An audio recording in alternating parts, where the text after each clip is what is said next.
नमस्कार, म फिजियोथेरापिस्ट सागर श्रेष्ठ। म यस संस्थामा विगत 5 वर्षदेखि आबद्ध छु र यस संस्थामा हामीले विभिन्न बिरामीहरू जस्तै अब नसा च्यापेको र यस्ता प्यारालाइसिसहरूको लागि हामीले उपचार गर्दै आइरहेका छौँ र त्यसै क्रममा आज म तपाईँलाई हाम्रो एउटा बिरामी सीताराम नेपालीको बारेमा भन्न गइरहेको छु। उहाँ यस संस्थामा विगत 3 महिना अगाडि आउनुभएको थियो।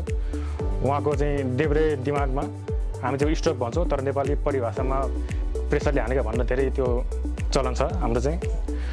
अब त्यो एउटा देब्रेतिर चाहिँ उहाँको हानेर उहाँको चाहिँ दाहिने चाहिँ पाटो एकदम कमजोर भएर उहाँ यहाँ फिजियोको लागि आउनुभएको थियो र अहिले हामीले चाहिँ उहाँको अब फिजियो गर्दाखेरि चाहिँ पहिला आउँदाखेरि चाहिँ उहाँ व्हिलचेयरमा आउनुभएको थियो र कस्तो छ भने अहिले उहाँको चाहिँ हात चाहिँ लगभग ठिक भइसकेको छ, उहाँको हातमा पावर आइसकेको छ र खुट्टामा पनि अहिले उहाँको चाहिँ अब पावर आए तापनि अहिले चाहिँ हामी उहाँको के अरे अलिकति ब्यालेन्समा चाहिँ हामी काम गरिरहेको छौँ।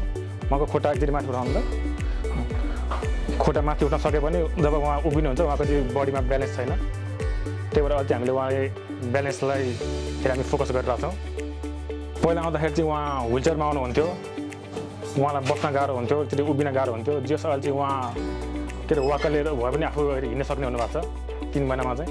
सायद उहाँको प्रोग्रेस अलिक चाँडो हुन्थ्यो होला, तर उहाँलाई फेरि बिचमा ज्वरो आएर फेरि अलिकति जुन त्यो प्रोग्रेस हुनुपर्ने त्यो चाहिँ अलिकति ब्याकवर्ड भयो।